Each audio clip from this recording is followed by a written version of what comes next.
Hello to everybody in the class.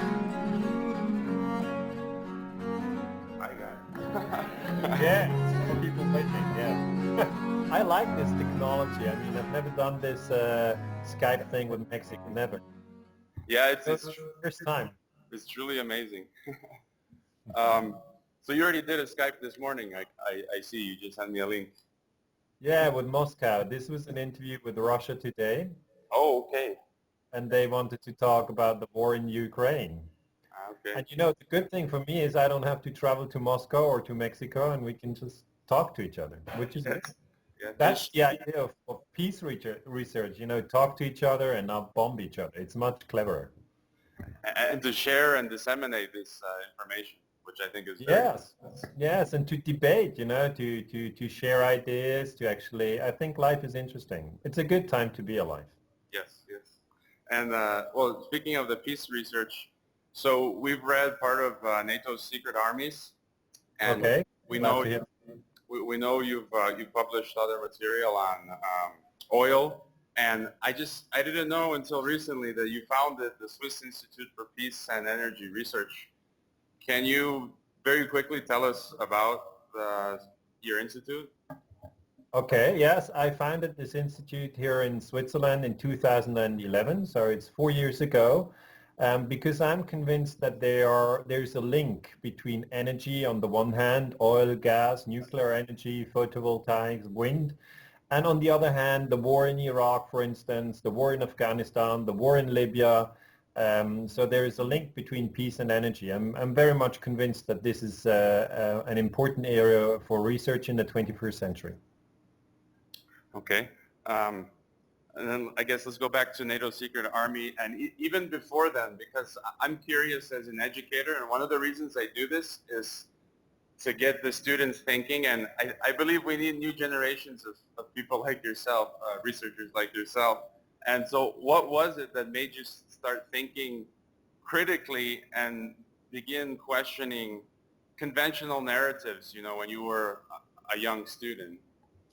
Yeah, I'm now 42 years old, so it's quite some time ago when I was young. But I was 25. I think I was 25 years old when I had to write a thesis I was studying history at Basel University, and I had to write a paper for like 100 pages long paper, a really long paper, and I had half a year time to research it. It was the final thesis on the Cuban Missile Crisis. And then I went to the library and took all the books I could find on the topic. And then I found out that some authors said the Cuban Missile Crisis is the fault of the Soviet Union because the Soviet Union sent ships to Cuba with missiles, atomic missiles. I mean, how crazy can you be? And they sent these atomic weapons in the year 1962. And then I read these books and I thought, oh yeah, that's really crazy. The Soviets, they're mad people and it's incredible.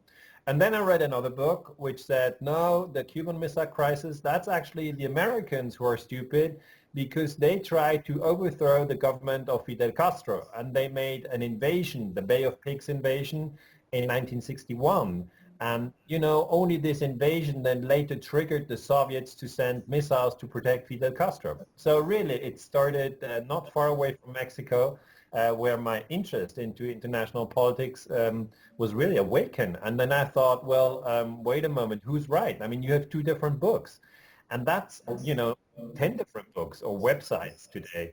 And I think that's really the moment where every student can wake up when he has a research topic and then he has 2 or 3 or 4 different opinions on the same topic. And for me, it was the Cuban Missile Crisis, but it can be oil, it can be 9/11, it can be paramilitaries, it can be the war in Ukraine, it can be NATO, it can be CIA torture, it can be many things, okay? But I advise all students in your class that they pick a topic and when they look at it, that they realize that many books deal with the topic, but these books come to completely different conclusions. And that means for every student that he has to make up his mind. And that's the interesting thing about being a scientist. And it's funny because we're learning this semester in one of my classes about World War II history, and Yeah. the book that we're assigned is from an American publishing company. And in the book, it clearly, I wanted to talk about false flag operations in a second, but in the book it says, and they know that the Japanese dressed up as Chinese and attacked themselves on the railroad. Yes, did that. And it's funny The how Manchuria incident. Yeah. You know, it's such a lousy trick. It really is a very lousy trick, but it works. I mean, you hit somebody and then say, somebody else started it, and then it all starts. I mean, it's actually something that students know on a much smaller level of violence. They know that games are being played in groups, in cities, in schools, and universities even. These games are being played. But if you look at the games that are being played internationally with false flag terrorism, it really is shocking that these things still go on. But if you study it, then you can understand it. And you always have to keep in mind that it's only maybe 5 or 10% of the global population who have the chance to study these things. Everybody else is unemployed or working, or they just don't have access to this knowledge.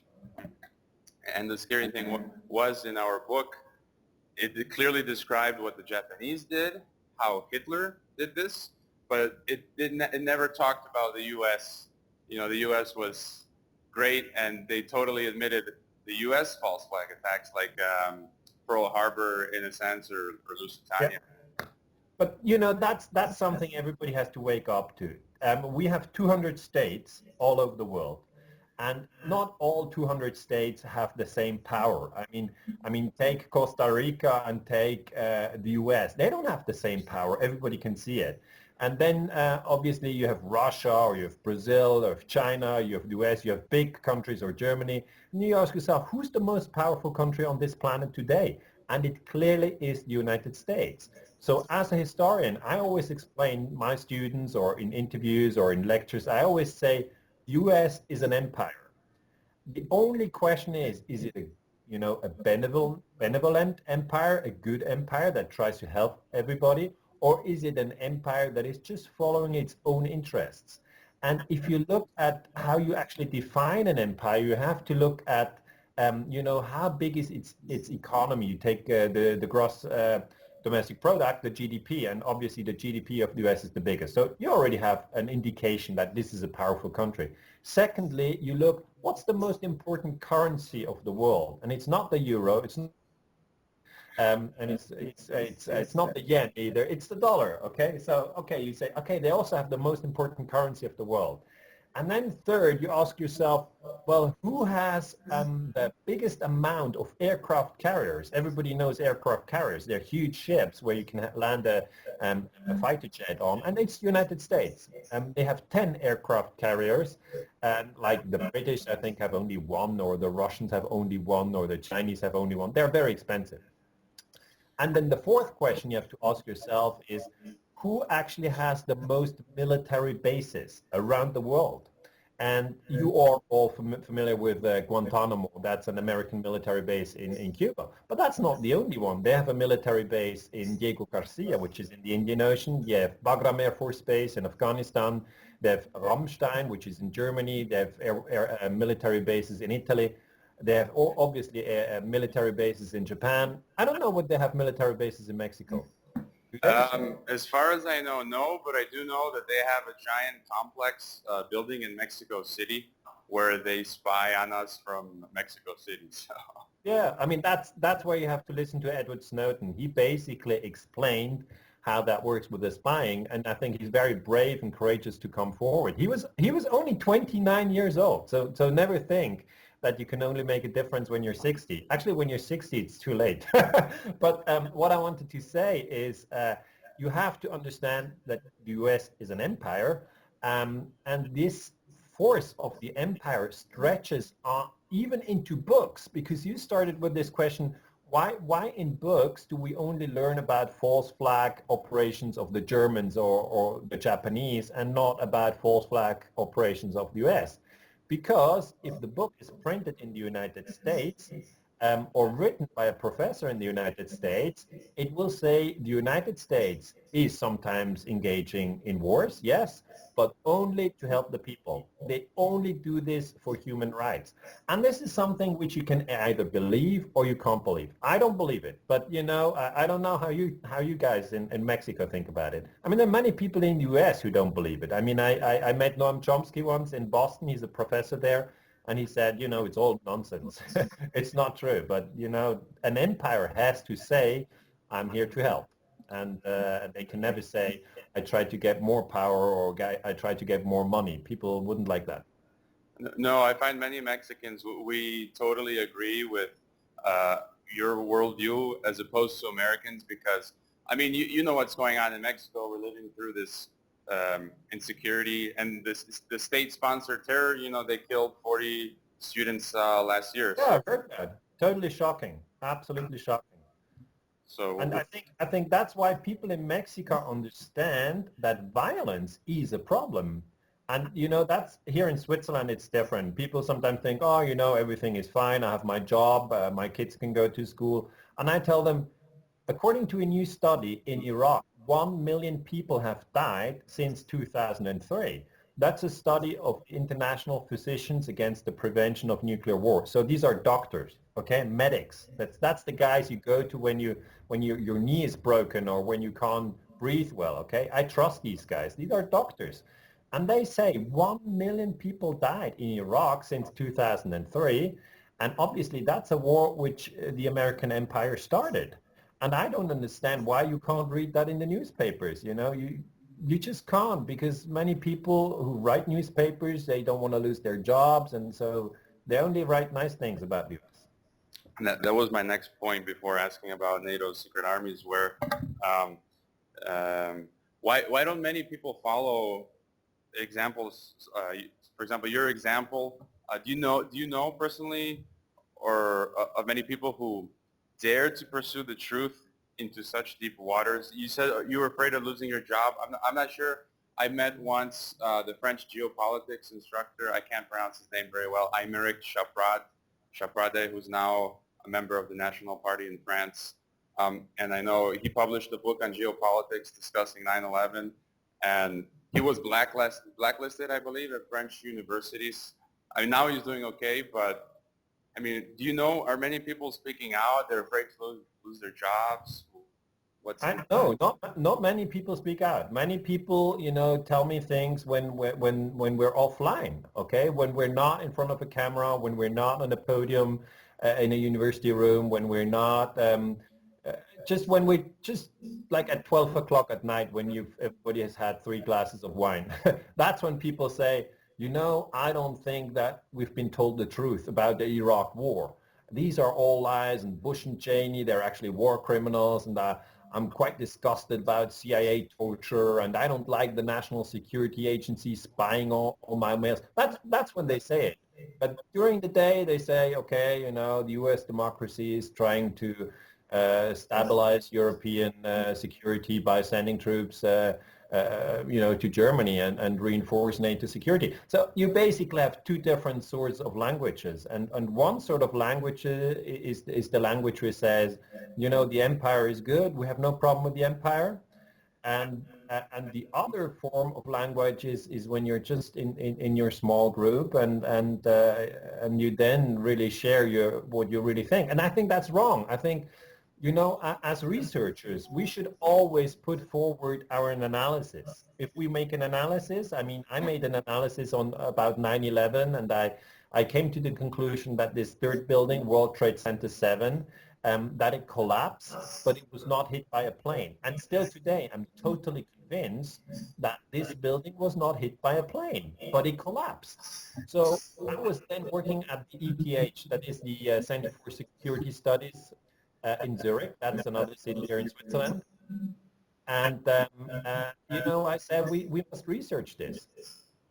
And it is a huge problem, Everybody was scared. Some people said, no, we should research this. And I said, why not? And they said, because Switzerland will get into trouble. And I said, no, I don't think so. And then I said, well, you will get into trouble. And that's what People are very scared all over the globe. So if I have one message for everybody in the room, don't be scared. Don't be scared. Okay. Well, someone's asking, I mean, how have you succeeded? And someone asked, have you gotten into trouble? I mean, well, I guess not, because you're still going Still strong. alive, right? Yeah, I got into trouble. Problem is, you know, I got my PhD in 2001. So before I got my PhD, I didn't say a word. Never did an interview, never had a public lecture. I just did my studies. I was reading my texts. I was just building my knowledge. And that's really what I advise everybody in the room. Build up your knowledge. I mean, you're really lucky you have a professor who opens up your mind, because, you know, some people, they will just give you one sort of text, and then you will basically be brainwashed. But you should read as many different books from as many different perspectives as possible. I'm not saying that you should believe me. What I'm saying is, if you read my book, very nice, read another one on NATO if you can. Have a debate with people who think the US is here to help, or have a debate with people who think the US empire is evil, or, you know, just go into the debate. That is science. Dig deep. And then to the question of the student, you will come at one point to the moment where you face your fear. Okay? Everybody has fear. I have fear, you have fear, everybody has fear. And the fear comes in two forms. One form is that you think, I will be completely bankrupt. Okay? I will have no job and no money, and I will starve to death. Okay, that's a real fear. Every human being has this fear. And when I had this debate at ETH, they told me that I shouldn't research 9/11 and World Trade Center 7, and I said, yes, this is important. We should research this. There are many people who got killed in Iraq, and we have the surveillance states, and we have torture, and it's all based on this. And here in Switzerland, we are very fortunate. Okay, we're not being bombed with nobody killed. So if we don't do this peace research, I mean, who should do it? I mean, not people in Afghanistan, right? They can barely survive. So I think that people who are privileged, you are privileged, I am privileged, we should try to actually be courageous in our research. And then there's a trick. Once you face your fear, you find out, okay, it's economic scarce. You know, you think you will not have any money. That's a very, very big fear. And the second fear that comes around the corner, now I think it will be the same, is that everybody will laugh. You know, that will say you're a conspiracy theorist, or you're not, or you're stupid, or you're just a stupid girl, or that you're a boy who has no clue, and just that different names for saying you have no clue. You're stupid. And these two fears combined stop many, many people. And I felt these fears because then the Swiss newspaper there was one journalist attacking me and saying I'm a conspiracy theorist. I'm not reading the newspaper. I'm going like, what? Why is he saying that? I'm a historian. I mean, why is he attacking me? And then you get angry and you think, oh, but that's not fair. But you can't reply because he prints the newspaper and you're just there to read it. And at that moment, you get very sad. Okay, so first you get angry, then you get sad. And what you then need is your friends. Okay, you just meet your wife or your mother or your father or your brother or your best two friends. And then you find out that only about 10 people matter. Only about 10. Maybe it's even 5. Or maybe it's only one person. You know, it depends. For every person it's somebody else. But then you go to that person and say, see, I'm now researching whatever it is, and I have come to these conclusions. And then you present your conclusions. And then you ask your friend. And he doesn't have to be historian or political scientist, okay? He can be your mother who's never read a book about these topics at all. And you say, do you think it's wrong what I'm doing? Do you think I'm stupid? Do you think I should stop? And I personally did that with my wife. I told her, I said, okay, we have a little bit of trouble now because I'm being attacked. And they could fire me from university. And then she said, well, I mean, the question in the room is, are you sure that World Trade Center 7 exists and that it went down on 9/11? And I said, heck yeah, I'm sure. Okay, I wouldn't risk my job for something I haven't researched. And then she said, well, if you're sure, then you should not you should not break. You should not say, oh, okay, it's not important what happened on 9/11, or NATO secret armies didn't exist, or oh no, CIA terrorism, no problem. You shouldn't change. What I'm saying is, you should stay with your research. Never leave your research. I mean, you got to be very, very careful with your research. Don't get it wrong, right? If there is no building World Trade Center 7 and you're giving interviews about it, then your research is very sad, okay? You have to be very solid with your research. But once you've found data, check it again, and you're sure that World Trade Center 7 went down, then stay with it. And so my wife said, don't give up. And I said, well, okay, but then maybe I will stay a doctor. I will not become a professor. And then she said, yeah, but so what? And then I said, well, I thought you think I'm a much cooler guy if I'm a professor instead of a doctor. And then she said, no, not at all. That's completely mistaken. I think you're a cool guy if you stay true, if you don't lie. That's what I like.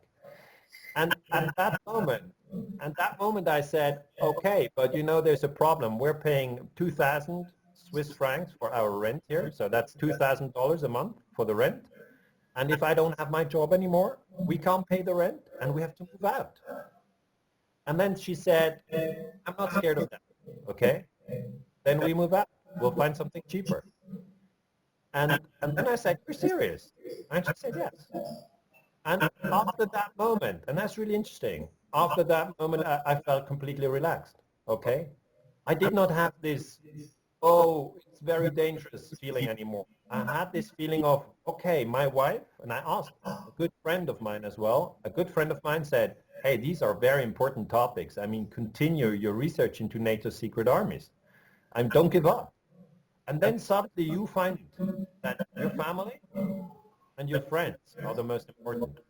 And when they help you, you can do incredible things. Maybe you don't get rich, but they will help you to overcome your fear. You can't do it alone. You can try, but you need some. I totally agree, and you found a good wife to support you like that. That's yeah. It's amazing. Yeah, very lucky. and as well, you mentioned 9/11. I've shown the clip about World Trade Center 7, and we've even spoken to one of the architects and engineers for 9/11 Truth. So. Oh, your students know World Trade Center 7. They all know it. Yeah, and again, I told you in Mexico that you show this 15-minute clip to Mexican students, and 99, 100% of the people in Mexico, it's obvious.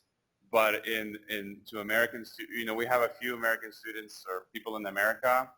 You're fighting, against the tide. So here, I think it's very. I mean, that's the thing with the U.S. U.S. is very close to you. I mean, I was in New York. I love the city. I was in Seattle. I love the city. I was in Florida. I went to all these. I was watching alligators, and I was at Miami Beach. And I mean, I want to take these things apart. America as a country is a wonderful country. Okay, I really liked LA, and I have friends in the US. Okay, I know American scientists who do great work, and the American population, there are 300 million. I think 280 million are just very good, decent people, but they have, I'm sorry to say, no clue about what their country has done during the last 70 years. They have no clue. I tell them, do you know that you armed both Iraq and Iran during the war from 1980 to 1988? Then they go like, oh no, I didn't know that. That's probably to help. And I say, to help? If you arm both sides, they were killing each other. And then I say, do you actually know that the CIA set up the Mujahideen in Afghanistan and therefore actually created Al-Qaeda? And they go, oh no, I don't think that's true. I mean, I've never seen it on Fox News or on CNN. And I go like, they're completely brainwashed. So I understand that when they are confronted with World Trade Center 7, which is the most difficult, okay, that's the most difficult. Iran-Iraq or Iran-Contra affair or Operation Gladio or even Operation Northwoods, that's easier. But if you start with World Trade Center 7, that's probably a shock to everybody in the US. But I think there's people in the US are also waking up because they are very moral. They don't want to kill people just for profit. They don't want that. And it's a bit of cognitive dissonance, I suppose. Talking about NATO, you know, we don't have to go over the basic premise. You've spoken about it ad nauseum on YouTube. Anyone can see what Operation Gladio was. But I guess, you know, when I talk about this at the university in European politics, and the students really loved your reading because I give them, I flip between conventional readings and unconventional, and they loved your book. And some of them said they were going to go out and get it and read the whole thing. And my question is, after knowing about Gladio, you said the network was in 16 NATO countries. They did terrorist attacks. Correct me if I'm wrong. Some of the students that aren't in my class that are here now, they were asking, you know, what did they do? They went into supermarkets, right?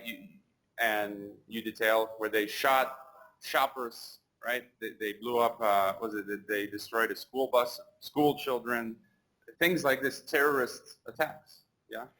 I mean, it is, you know, when I started, I told you, I started with the Cuban Missile Crisis and I worked my way through the data there. And then there was Noam Chomsky in Boston. I said, you know, did we have operations like that in Europe? Did we have, you know, a Bay of Pigs invasion or like the overthrow of the Arbenz government in Guatemala? Did we have something like that in Europe? Because many Europeans, I'm sorry to say, usually said, oh yeah, I know the CIA overthrew Allende in 1973 in Chile, but you know, that's just Latin America. And it's clear America, the US, you know, they do what they want, okay? They invade every country there and they arm the Contras and who cares? Basically, it was a little bit like that. And I said, how can you say that? These are all wonderful people. I traveled there. I mean, how can you say that? And it's the same that they think today with Afghanistan. They say, oh, you know, it's just people in Afghanistan. So I said, I want to research something in Europe because that's where it gets different. That's where people say, okay, no terrorism, please, in Europe. We don't want that. And then I said, okay, I researched the NATO secret armies. And as you said, the fact is NATO has had secret armies. The code word is Operation Gladio. They existed in all NATO countries during the Cold War, and they also existed in the neutral countries. So we had secret armies in Switzerland, P-26, and in Sweden. Sweden is not a NATO country. And in Austria, Austria is not a NATO country. And in Finland, Finland is not a NATO country. So what you actually have is something very, very sensitive. NATO had secret armies, and you can't actually have a secret army because actually parliament or professors or journalists or the public should be informed, okay? Because this is tax money, and if the tax money goes into the Secret Service and the Secret Service sets up a secret army, then, you know, then there's something wrong with the state. And what I can confirm is that CIA and MI6, so the American and the British Secret Service, were arming and training the secret armies. We had special operations forces, that's the Green Berets or the SAS, the Special Air Service from Great Britain. These are the guys that you know from Rambo movies. I'm not sure whether you know Rambo. That's what we watched when we were young. Maybe your students don't know Rambo anymore. That's the 80s. Well, Rambo 4 came out not too long ago, so. Oh, okay. So they still know that. Okay. But what I'm saying, these are the special forces. They're the most lethal military soldiers, and these guys trained the secret armies in Europe. And now what we have, this is a fact. This is you know, no question about it. On the other hand, we have these terrorist attacks. And in my book, very, very carefully, I try to show that the secret armies were linked to these terrorist attacks. But I can't, you know, prove it in every corner. I can say we have a report from the Italian Senate who says these terrorist attacks that we had in Italy, Bologna, Piazza Fontana, Peteano, many different terrorist attacks, these were carried out by right-wing terrorists, and these right-wing terrorists were protected by the CIA and NATO and members in the American establishment. And I have to say, I mean, maybe you're not aware of it, but U.S. terrorism in Europe still today is totally taboo. most people say it doesn't exist. And then I say, let's approach it. Let's approach it very carefully. Let's see, do we have secret armies? The answer is yes. Then I'm saying, do we have terrorism? The answer is yes. That's undisputed. And the link, okay, the link between the secret armies and the terrorism, that's all still a hot debate. I say there are links, but you will find other researchers in Europe who say there's no links, and NATO will say no links. Okay, we had secret armies, but no links to terrorism. These guys who did terrorism, they're just the crazy runaway agents where they're not under control. Okay. And so the question of U.S. terrorism in Europe is very delicate. Well, Till today. that was my next question. Well, first, telling us learning all about this and the bad things that NATO did. We're taught that NATO are the good guys, the G.I. Joes of the world, and they're the good guys. But after learning this, I'm like, for me, they're evil. I can't trust them because they've murdered people, and then I've lost complete faith in NATO. But yet at schools, we're taught that NATO is like, fantastic. So forget it. I mean, look at always trust yourself. Don't trust anybody else. Trust yourself. And look what NATO has done, for instance, 2011 in Libya, okay? They bombed the country. To us in Switzerland, and maybe also to you in Mexico, they said, we have to do that because there's a very, very evil man. His name is Gaddafi, and we have to kill him or just, regime change. We have to change, and then everything will be better. And now, if you look at Libya, what is happening there? What's happening there? The land is in total chaos. There are different groups, armed groups, who kill each other. I have a personal friend who went to Libya for the Red Cross. I mean, the Red Cross is based here in Geneva, and they send people to different places of the world to watch that, there are no atrocities. And in Libya, obviously, they had the problem that some of these paramilitaries were raping women or were shooting children or were shooting elderly people. So the Red Cross had their people going there to monitor the rule of law. Okay, there's some sort of law even during war, because during war you're not allowed to rape children, for instance. It's forbidden even during war. It's forbidden to shoot teenager girls. It's forbidden during war. It's not that in war everything is allowed. Okay. So this friend of mine, he went to Libya and he was shot. Okay, he's dead now. I mean, we were together at school, and I thought, how can NATO bomb a country and then it's a total mess? And in the newspaper, I read this was for freedom and democracy. I mean, if you believe it, then it's your problem, and then take another country. Take Afghanistan, for instance. NATO started to bomb Afghanistan right after 9/11 in October 2001. They have now bombed the country for 14 years, okay? That's longer than World War II. 14 years, they have bombed the country. And we have more than 200,000 people killed in Afghanistan. So I don't believe that NATO is a force for peace. I mean, I always turn it around and think, what would we think if Afghanistan had bombed Switzerland for 14 years and we had 200,000 people dead in Switzerland, and somebody in Afghanistan writes in a newspaper article, that's just, to promote peace. I mean, I can't believe it. I mean, I've become a critic of NATO. Yes, I think NATO has carried out too many things which are not right. And I think a new generation will wake up and will be much more critical of NATO. Any students who have a question, come on up, Juan. And real quick while he's coming up. Also, you touched on, I asked students a question, we know about NATO. Wouldn't it be possible, and we see these terror attacks in Paris today, recently in Paris and in Europe. Yeah. And for me, it's just like you said, it's logical. We know their networks exist. They did exactly these things, the past 50 years. I mean, wouldn't it be likely that what we're seeing now is not every event, right? Yeah. But that a lot of them are probably these secret forces of our own government. I mean, that is this nightmarish question which is out there, because after I published NATO secret armies and false flag terrorism, after I published that book, many people said, well, that's very interesting, okay, but that, the book goes until 1991, that's when the Cold War ends, and, what's going on today? What's happening to me? What's happening to my children?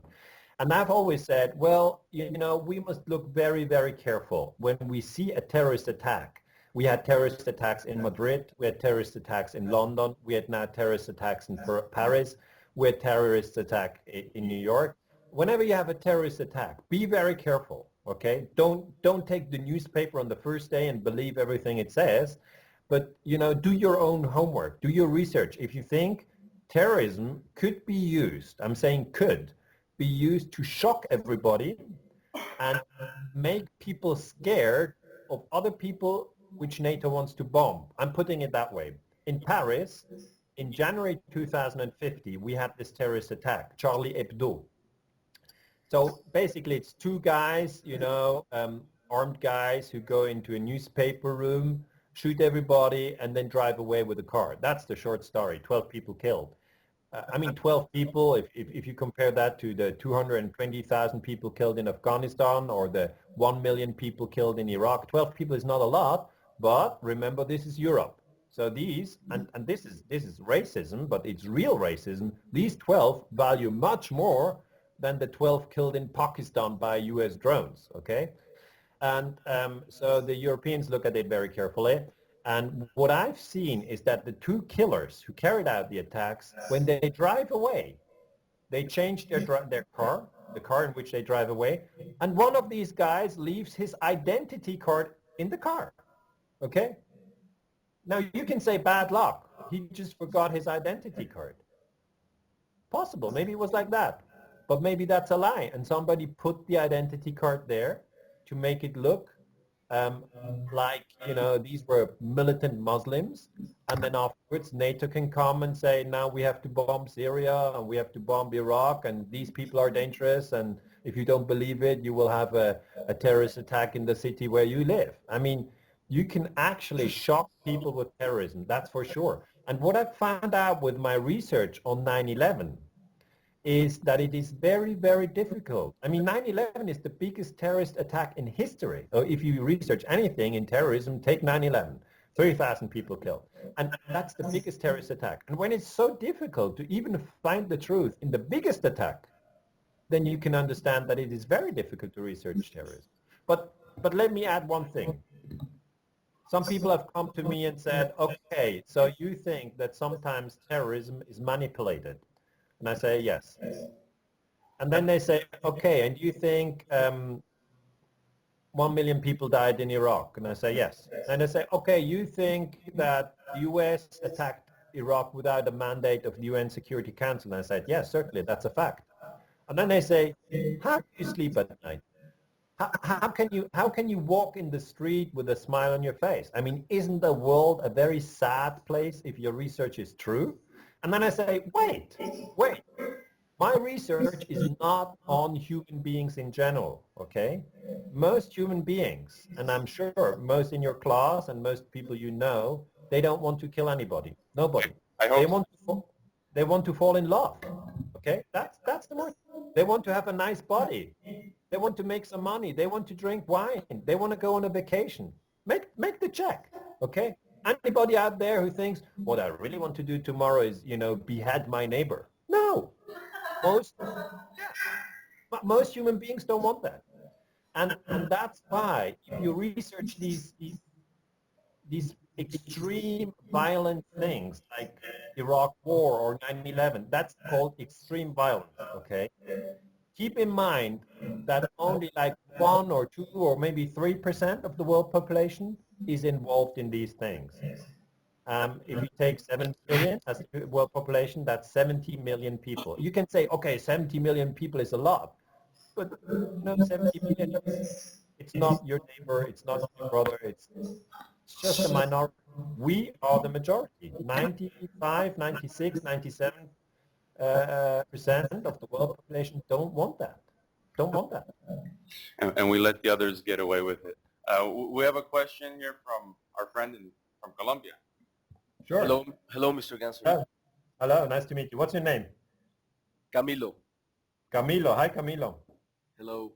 Yeah, first I would like to stress a comment on how difficult it is to speak about all of these topics, even with the academic community, because they become almost a taboo or the kind of topics you do not mention because you're not supposed to, right? That's And it. now that you've mentioned Cuba and that you seem kind of interested in Cuba, I am also because I studied there for a season. And I don't know if you are aware of this, but in the last 2 days or yesterday, Obama has removed the country from from the list of countries promoting terrorism because Oh, okay. I didn't know. Okay. Yeah. Cuba used to be inside the terrorist watch list uh, Okay. for the U.S. So my Yeah. question is, do you consider Cuba to ever been a real threat to the U.S. in the last decades, or do you see it as a rhetoric from the previous U.S. offices? Well, I don't think that Cuba was a threat to the U.S. I think the U.S. was a threat to Cuba. I mean, look at the country. It's very, very small. It's like, I'm always saying Switzerland is small and Cuba is small, and there's no way that Cuba could have attacked and conquered the U.S. No way. But if you look at it the other way around, the U.S. obviously could have attacked and conquered Cuba. And when I looked at the documents from Operation Northwoods, these documents are now online available, and they say that to convince the American public that Fidel Castro and everybody in Cuba is evil, the American military, the Pentagon, suggested to blow up an American warship in Guantanamo Bay and then say the Cubans did it, or to explode a few bombs in Miami or even in Washington and blame it again on Fidel Castro, or blow up an airplane, a drone with nobody in it, and say, these were students, American students flying to, I don't know, Latin America to help everybody there, and then blaming it on Fidel Castro. So what I really think is the Pentagon is much more dangerous to Fidel Castro. I'm not saying that Fidel Castro, has done everything right in his life. I mean, look at the Swiss. They don't have done everything right. We have had money from dictators in our banks, and every country has its dark side, which is not right. But I think what is important for peace research is really that we don't take over the rhetoric from the U.S. empire, which always says Cuba is evil and we are right. I don't think that the facts support this argument. Okay, thanks. And Thank you. I have two final questions. This one is kind of a big topic, but if you can just tell us really quickly, your book about oil is published in German, so I haven't been able to purchase it and read it. But I'm also a fan of the work of F. William Engdahl. I read his books. I'm sure you know him. Yeah. Yeah. He proposes the other theory, I believe, the abiotic theory. That's it. Yeah. Oil. What do you? Yeah. And I'm in between. I don't know. Dmitry Mendeleev, the guy who created the periodic chart table, he also believed in that. And what's your thought of, is oil a natural renewable source, or maybe it's natural but it doesn't renew very quickly, or is it a fossil fuel? Yeah, let's talk about oil. I mean, oil is a very, very important resource today. Keep in mind that we need 90 million barrels of oil every day so that the world can function as it is. Oil age started in 1850, so that's 160 years ago. And in these 160 years, the world population went from 2 billion to 7 billion. That's very interesting, okay? During the oil age, the world population went up. During the First World War, we used every day just 1 million barrels every day. And in 1945, that's at the end of the Second World War, we had 6 million barrels every day. And today it's 90 million barrels. That's 45 super tankers. So that's really a lot. And obviously the question is there enough oil for the 21st century? Okay, so is there enough oil for you, students, and for your children? And that's one of the big, big questions. And some researchers say no. In different parts of the world, oil production goes down. For instance, in the United Kingdom, that's here in Europe, oil production is falling. Okay, the UK produced 3 million barrels in the year 2000, and they now only produce 1 million barrel. And to my mind, that's the case because of peak oil. They reached the maximum of production, and production has fallen. And the same case is the case with Norway. Norwegian production has hit peak in the year 2000 and is now falling. The same is the case in Indonesia. Indonesia has reached the peak. Production is falling. Obviously, other countries like Saudi Arabia or Brazil can still, produce more oil. But also in Mexico, there's a huge oil field which is called Cantarell, I think. Is that the right way to pronounce it? It's the Cantarell oil field. And research it. It is producing less today than they produced 10 years ago. And so I don't think that Bill Engdahl, who's a very good researcher, okay, I really respect him. He's a courageous man, a smart man, no doubt. He's, I think, based in Germany.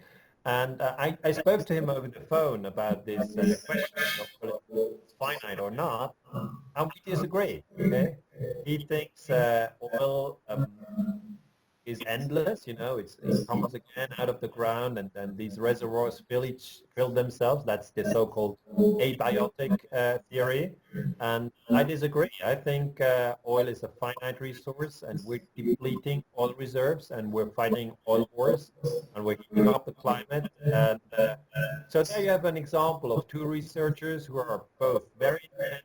I consider myself very independent. Bill Engdahl is very independent, but we disagree. Okay, and is your work going to be continued to be published in German, or how come there's not so much in English? Such as William Engdahl, a lot of his books are translated into different languages. Is that a personal decision, or you just haven't had the time or the... The thing with the translation usually is not, it's not my decision. I mean, if you look at the NATO book, I wrote it in English originally. So I decided to make it available in English from the beginning. So I wrote my PhD in English, and it was the first time it was published in English.